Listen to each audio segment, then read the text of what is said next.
Muito boa noite, estamos dando início a mais um programa Direito em Sua Casa.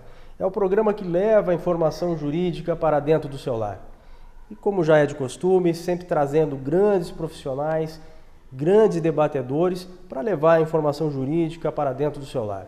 Hoje vamos entrar num tema bastante interessante, que é de interesse geral da população, que versa sobre as questões voltadas às universidades, aos programas que existem de financiamento de faculdades, de universidades. Vamos entrar um pouquinho na questão de cotas, mas eu quero primeiro apresentar hoje o nosso entrevistado, que vem realmente a brilhantar o programa, por ser uma pessoa de muito conhecimento e que está à frente de uma instituição que hoje se tornou um símbolo em Araucária, que é a FACEAR. Dr. Murilo Andrade, que é o diretor-geral da Faculdade Educacional Araucária.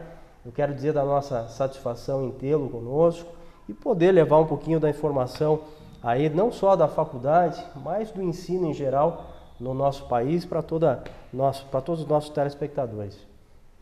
Boa noite, doutor de César. O prazer é meu de estar aqui, né?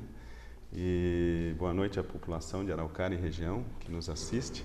E é um prazer e estamos aqui dispostos a conversar, debater e trazer assuntos relevantes para a população. O doutor Murilo tem uma bagagem muito grande, inclusive ele é doutor pela Universidade Federal do Paraná, título que conseguiu, se eu não me engano, no ano passado, retrasado. Foi em 2014, março de 2014. Então é uma pessoa de um conhecimento realmente voltado não só no direito, mas na educação em geral, bastante abrangente. Doutor Murilo, eu quero já entrar numa seara bastante polêmica, que versa aí como é que anda a nossa educação, não só aqui na nossa cidade de Araucária, não só no nosso estado do Paraná, mas no país. O momento, é claro que todo mundo fala em crise, e a gente percebe no ensino superior também que esta crise chegou nas universidades, nas faculdades. Tem muita gente que, por uma questão financeira, não consegue hoje pagar sua mensalidade e acaba adiando esse sonho de se fazer um curso superior. Então, nesse momento agora, nesses últimos 2 anos, deu uma arrefecida no mercado, no ensino superior. Muita gente está adiando esse sonho, mas se nós olharmos aí um período mais histórico, a gente percebe que o Brasil teve um crescimento bastante grande nessa área. Para você ter uma ideia, de César, até 1996, que foi o ano da LDB, da Lei de Diretrizes e Bases da Educação do Brasil, não se podia uma instituição de ensino superior ter lucro nesta área. Então, todas as instituições que existiam, elas eram sem fins lucrativos. Então, muitas vezes até um sem fim lucrativo velado, entende? Os donos, muitas vezes, para distribuir o lucro, utilizavam de formas obscusas para poder distribuir esse lucro. Agora, a partir de 96, com a possibilidade de se ter lucro, houve uma profissionalização. Então, o número de instituições aumentou bastante. Aumentando o número de instituições, aumentou também a possibilidade do aluno escolher e poder entrar numa universidade. Lá atrás, existiam poucas vagas, mesmo no ensino superior particular. Então, com o advento da lucratividade, muita gente investiu nessa área e aumentou bastante o número de instituições. E isso possibilitou que a pessoa pudesse escolher, então, hoje, sua universidade. Então, nós passamos aí de Curitiba e região metropolitana, que tinha em torno de 15, 20 instituições, passou para mais de 60 em poucos anos. Então, isso eu acredito que foi bom.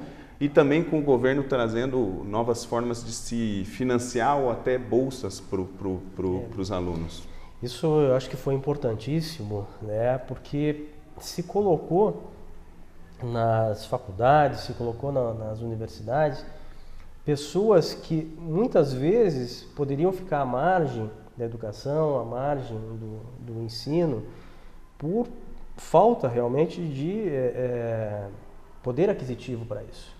E hoje nós vemos uma ascensão nessas pessoas, devemos muito isso a programas federais, né? O governo realmente incrementou isso. Nós temos o ProUni, até se puder comentar um pouquinho a respeito do ProUni e outros programas que vieram beneficiar e dar acesso a pessoas que antes não poderiam estar numa faculdade. Com certeza. A gente tem 2 programas fundamentais do governo. Um é o ProUni, que é o Programa Universidade para Todos, que é um programa de bolsas de 50% ou 100%, dependendo do caso.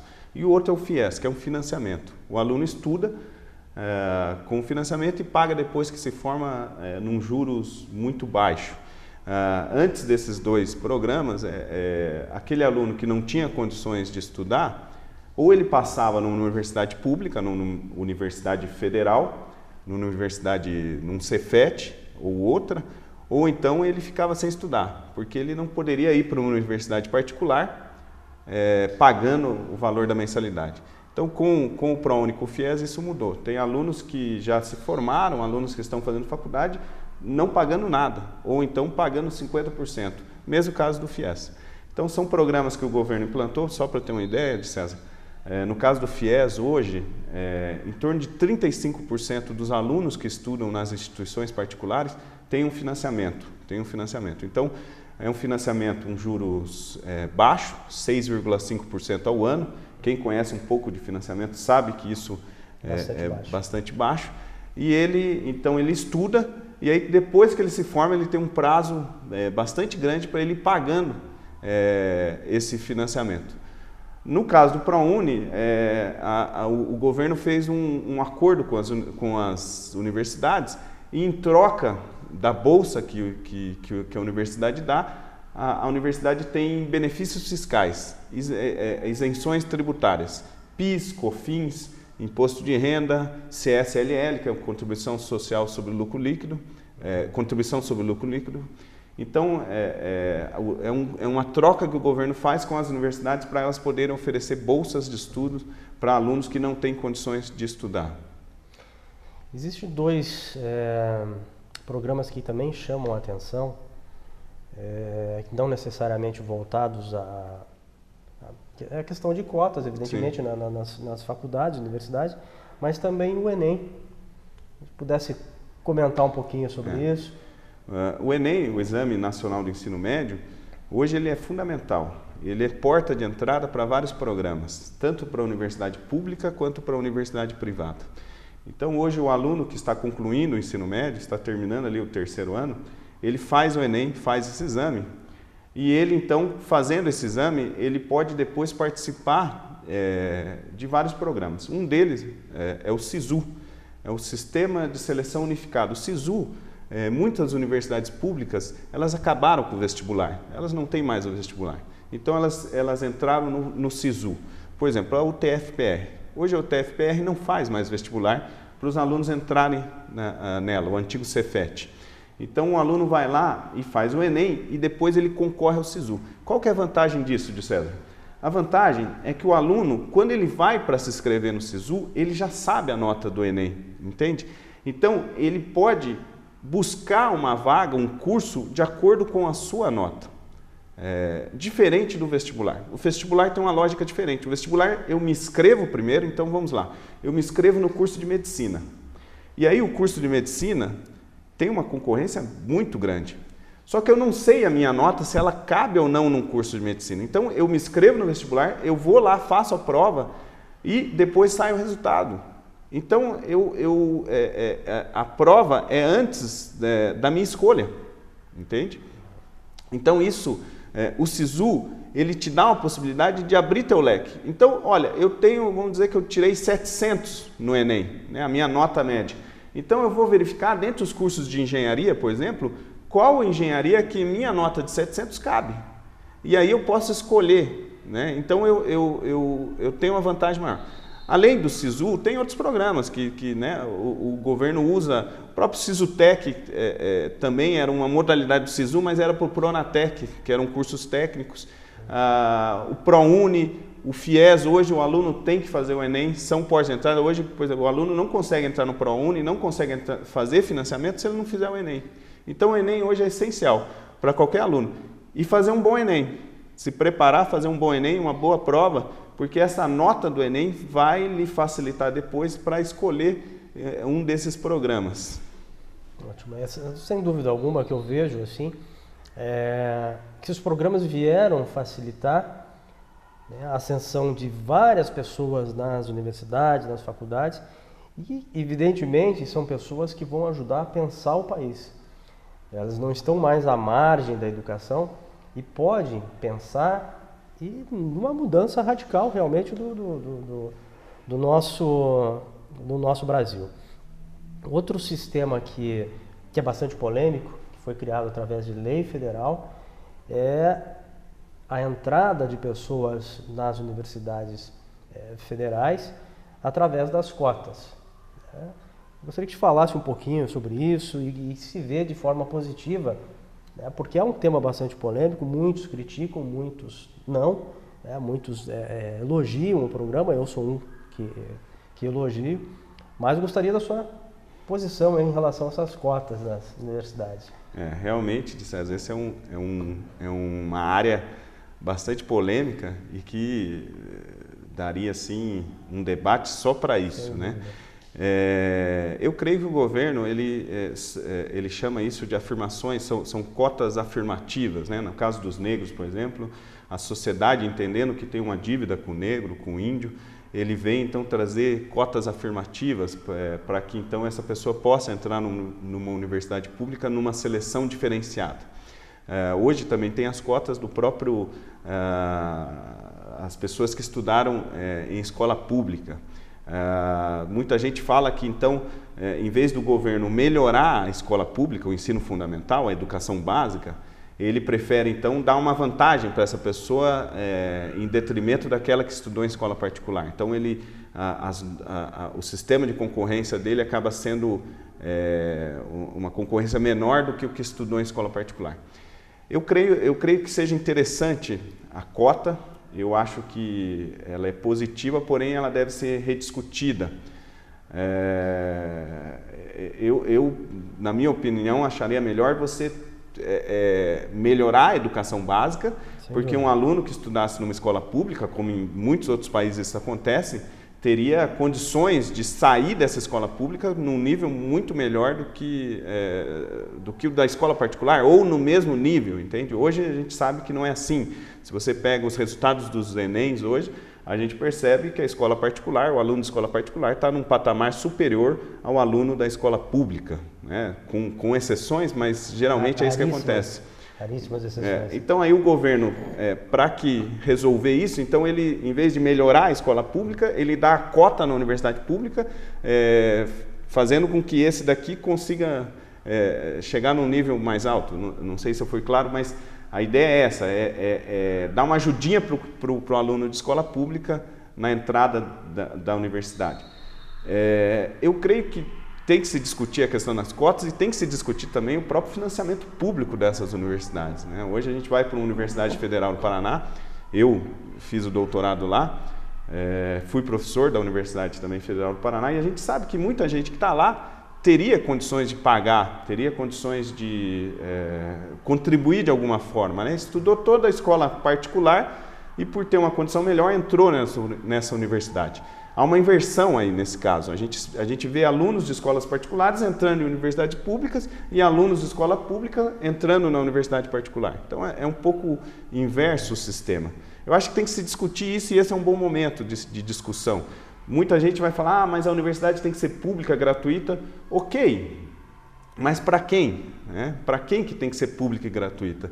Eu acho que o governo tem que sim investir em universidade. Muitas pesquisas que são feitas na nossa gloriosa Universidade Federal do Paraná são pesquisas importantes e que talvez não seriam feitas se fosse numa universidade particular. Por ser pública, tem financiamento público e são boas pesquisas. Mas tem que se discutir isso. O aluno que está lá da graduação, será que ele não pode contribuir um pouco? Será que ele não pode pagar um determinado percentual?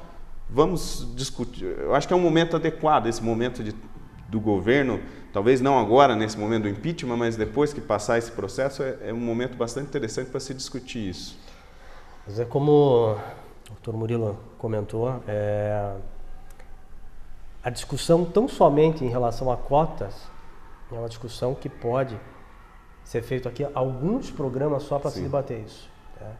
E mesmo quando eu digo que sou a favor das cotas, sem, evidentemente, se deixar de lado o ensino básico, o ensino fundamental. Com certeza. Esse sim tem que se colocar e programa muito sério em cima disso, como houve na Coreia, como houve em outros países.